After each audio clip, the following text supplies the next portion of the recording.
Welcome back to the deep dive. Today, we are undertaking something.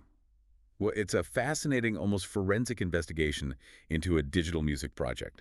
It's prolific, it's powerful, and it is profoundly disorganized online. That is the perfect way to frame it. We're diving deep into the independent artist known as Blue Turban Stone, or Right. BTS. And our listener provided us with a whole stack of sources, streaming platform excerpts, articles, artist profiles, and what they revealed is uh, less of a cohesive discography and more of a maze. Total maze. Yeah. So our mission is simple, but it's challenging to take your scattered sources and actually map out the releases of this artist whose work is just incredibly fragmented. We're trying to provide a shortcut, really, to save you hours of manual clicking. And this isn't just about one musician, it's a case study in the modern digital music landscape. The central challenge here is understanding the technical hurdles that independent artists face, especially when they're distributing these massive catalogs. When you have, literally thousands of tracks, no single platform seems capable or willing to host the entire thing. So for the dedicated fan, it becomes a job. It immediately transforms listening into, like, information management. Okay, let's unpack this artist,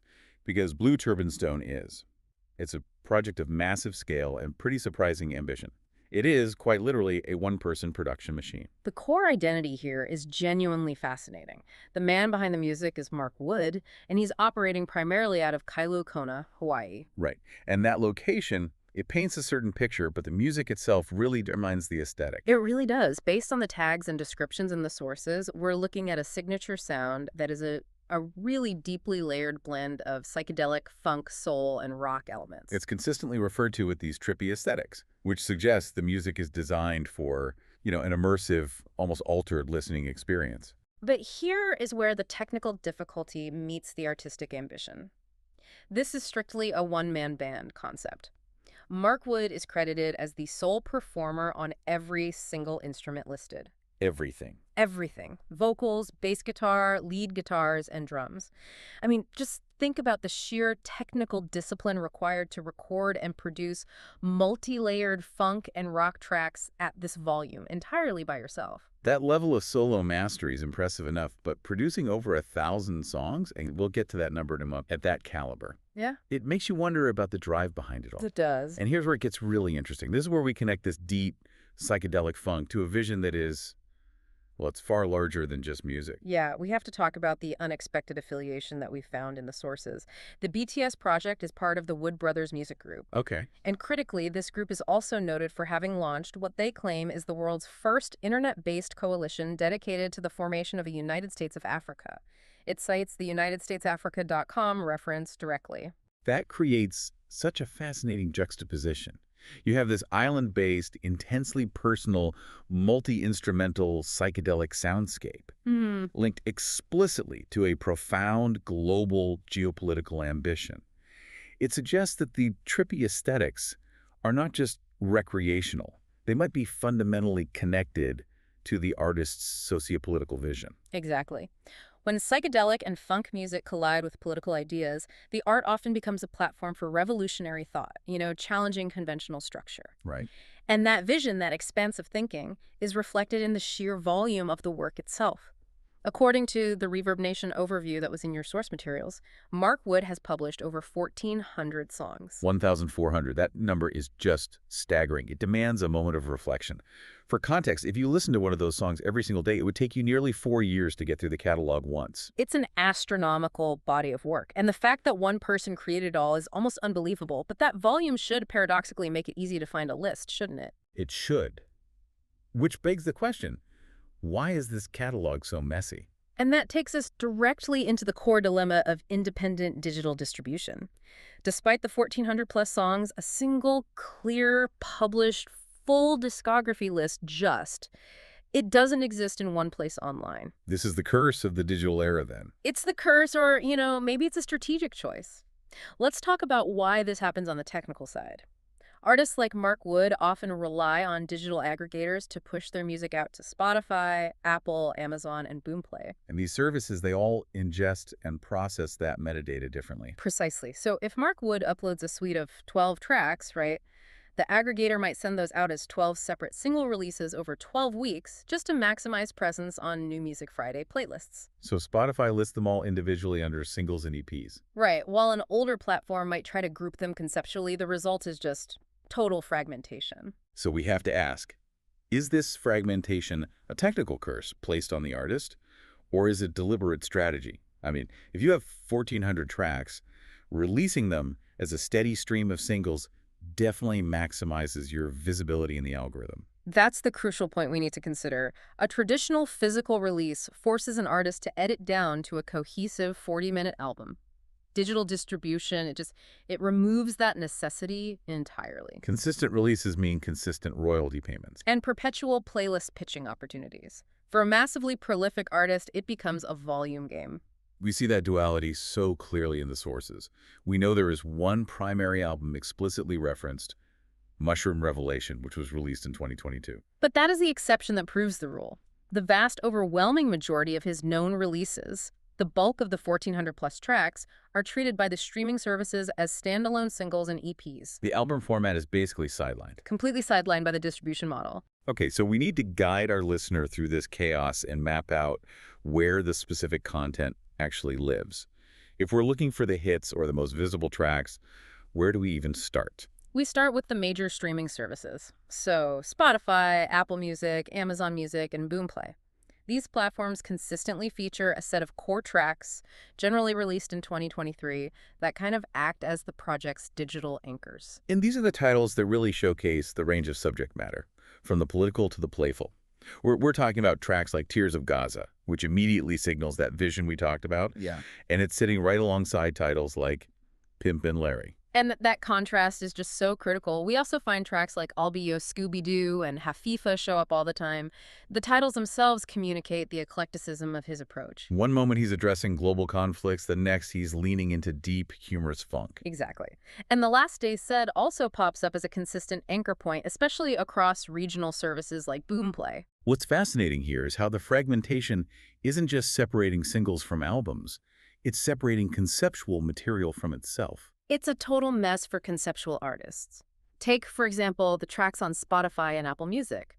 We find things like Album Opening Interlude, released in 2023, listed as its own individual single. An interlude is functionally meaningless without the album. Right, it's meaningless. It's like finding a chapter title page published separately from the book. Yep. Or look at the conceptual density in titles like Pimpin' Particle Theory, 20 the blank scale, also from 2023, and Battle Bore. These are clearly complex pieces that imply a larger framework. But the platforms present them as isolated bursts of sound, totally divorced from the artist's intended narrative. And even tracks explicitly from the Mushroom Revelation era, like Testify the Blues and Overthrow, the Battle Cry of the People. They often appear duplicated or just listed in the single section. It actively hides the existence of the one known album. So the takeaway for you, the listener, is that streaming platforms are prioritizing consumption over cohesion. Completely. If the streaming platforms are the fast food delivery service of the catalog, then Bandcamp is often the place where the artist keeps the deep archives. So Bandcamp, for an artist with this kind of volume, becomes absolutely essential for completeness, right? This is where we find the deeper cuts. The tracks that might not fit the playlist optimization model, or maybe just older raw material. Crucially, Bandcamp allows the artist far more control over presentation. It's where we find tracks that really reflect the raw edge of the project. Give us some of those memorable Bandcamp deep cuts that truly illustrate the range. Okay, so you find specific titles like Satans of the System, which, confirms that political and almost confrontational undercurrent. Right. And then tracks like Go Deep and The Book of Sorrows suggest a more reflective, narrative-driven side to his work. And then there are the titles that just encapsulate the genre blend perfectly, like Ghetto Acid Trip and Heaven's on Fire. Those titles alone tell you everything you need to know about the collision of soul, rock, and trippy aesthetics that Mark Wood is creating. It shows that the artist's full conceptual range is only visible when you combine the sources. The digital distributors dictate how we listen. But platforms like Bandcamp allow the artist to present the tracks with artistic freedom, kind of circumventing the rigid structure of the streaming giants. Okay, now let's shift focus, because this music isn't just auditory, it's intrinsically linked to a visual experience. The sources suggest the video element is just as crucial. Oh, absolutely. It adds another layer of complexity because now you have to cross-check platforms not just for audio, but for performance context. Hmm. There are several lifestyle and performance videos available, primarily on YouTube and Facebook, that show the one-man band setup in action. And to find this specific visual content, the key search terms you need are Blue Turban Scone Live or, the more evocative one, Blue Turban Stone Trip 1080p. The videos are essential for understanding the technical side of it. They don't just showcase him playing all those instruments solo, but they combine that performance with these highly stylized psychedelic visuals. And the sources specifically highlight a continuous performance style video. Yes, featuring the first 10 tracks of the latest Blue Turban Stone video music album. A video music album, that's an important distinction. So not only is the audio fragmented, but the artist is thinking in terms of these large, cohesive, multimedia works. Right. But the distribution landscape only lets us see them in these small chunks.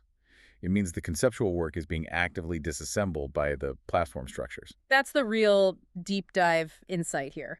The artist is a maximalist, maximum volume, maximum ambition, maximum media format, but the digital ecosystem is built for minimal, fragmented consumption. Which brings us to synthesizing the knowledge. If you are the listener, ready to take the plunge and find the closest possible thing to a complete catalog, what's the practical move? Well, we've established that relying on any one platform it's a guaranteed failure. You'll only get a narrow subset of the 1,400 plus songs.